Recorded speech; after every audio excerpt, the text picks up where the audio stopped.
Na niko lau poko I ke ki e kaulana o nā paliuli. Ele I tau apua ke ai kana hele. Mo hala e nei nā pua hile hua o lani huli. O pulu ia nā pala e kanoe lani.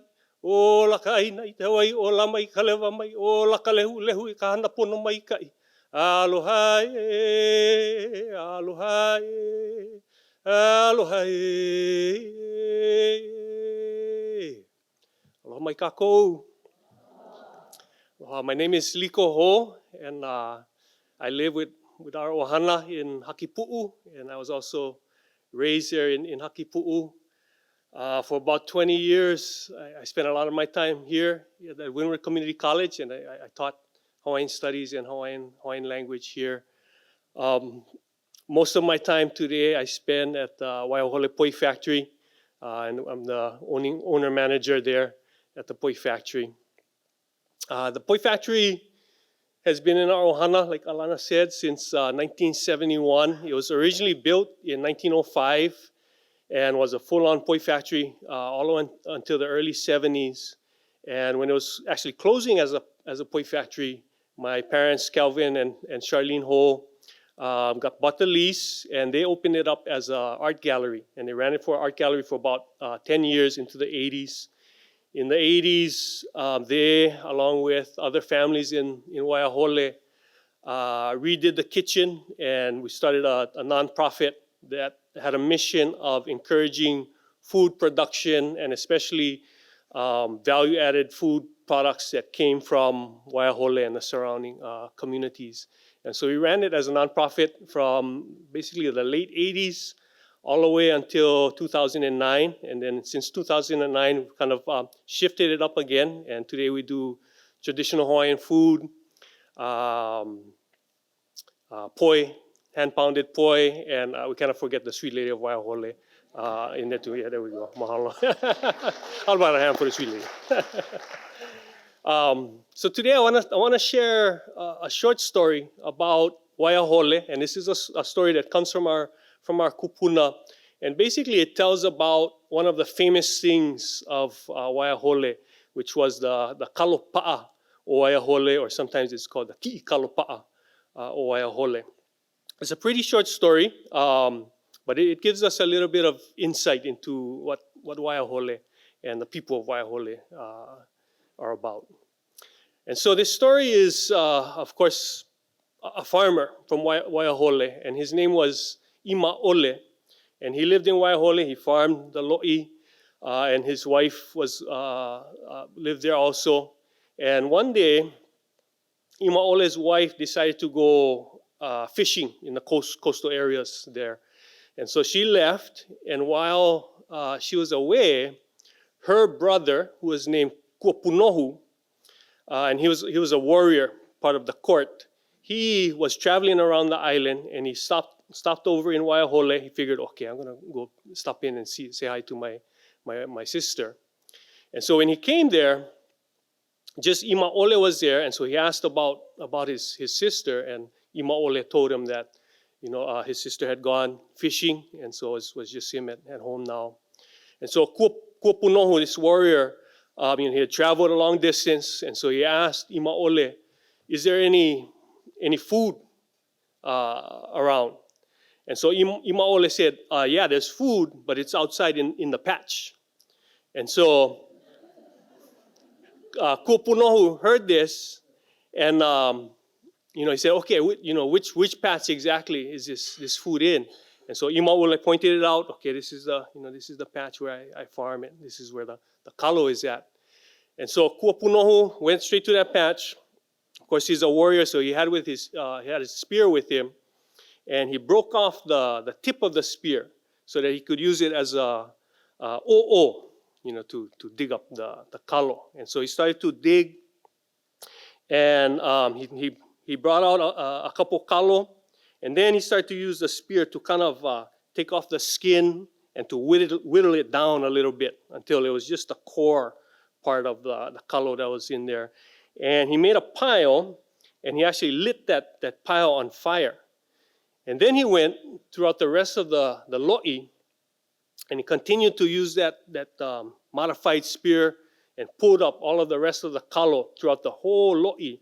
Did the same thing, whittled it down, and he kept on heaping it onto that fire until pretty soon that whole lo'i was burnt up. All of the kalo inside of that lo'i had been burnt in this pile. And from that story, we get that pa'a. The reason why it was able to be burned was because the kalo was so hard, and so it was able to be burned in this pile. And that's where we get that Kalopaʻa or Waiahole. Okay, you're probably wondering what the heck just happened there. And I wonder the same thing in a sense, and those are the questions. Oh, wait a minute, what? This whole lo'i was burnt up. All this kalo was burnt up, and I think it's those questions that we have when we hear these stories, especially these stories that come from our kupuna from hundreds, some of them thousands of years, that really the question comes up in our mind. And then the answers also come up, and in a sense, we're in a conversation with our kupuna. We're talking with them. We're asking them those questions. What is this story about? And to me, it's also a conversation then that we can have with our mo'opuna on the other side.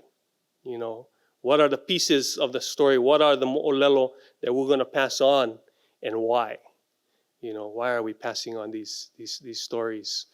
And for this part, this one is a very short story, but there's a lot of question marks inside of it. And I think that there's a couple things that we get. Obviously, we get the quality of the kalo, so that's kind of like the core, right? The Kalopaʻa or Waiahole.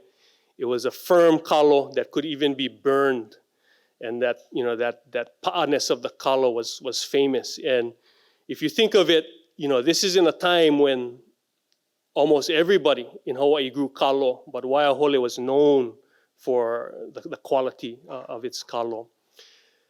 But like most Hawaiian stories, there's a couple different layers inside of that. And in one sense, that Kalopaʻa refers to the kalo itself and the quality of kalo that was grown in Waiahole.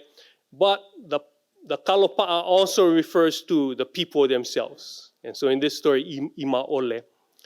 And, when we describe people as pa'a, there's a kind of a couple ways we can go. On the positive side, we have words like onipa'a, which means like steadfast. That was the model of our queen, Lili'uokalani. On the little bit more kind of negative side, we have words like po'opa'akiki. Okay, some of you guys know that term. Po'o is the head, pa'akiki is like hard, hard-headedness. And I think for the people of Waiahole, this both are true actually. There's a steadfastness. There's also a hard-headedness, a stubbornness part of it that's there too. This story, this mo'olelo came from our kupuna, so we know that part of our people has been a part of us for a long time. And then in more recent times, it still continues today. So in the 1970s, when we had some of the powers that be, the big landowner in Waiahole wanted to develop the whole valley into subdivisions, basically. The people showed their kalopa'aness by resisting that, and basically pushed back against the development of Waiahole and Waikane. A little bit later on in the 1990s, when the Oahu sugar was closing, the powers that be at that time, pretty much all the way down the line, the state, the federal, the military, many of the big businesses wanted that water to continue to flow to the Central Plain area. But the people of Waiahole said, that water needs to be returned back. And so, again, spoke up and said, we need to return our waters.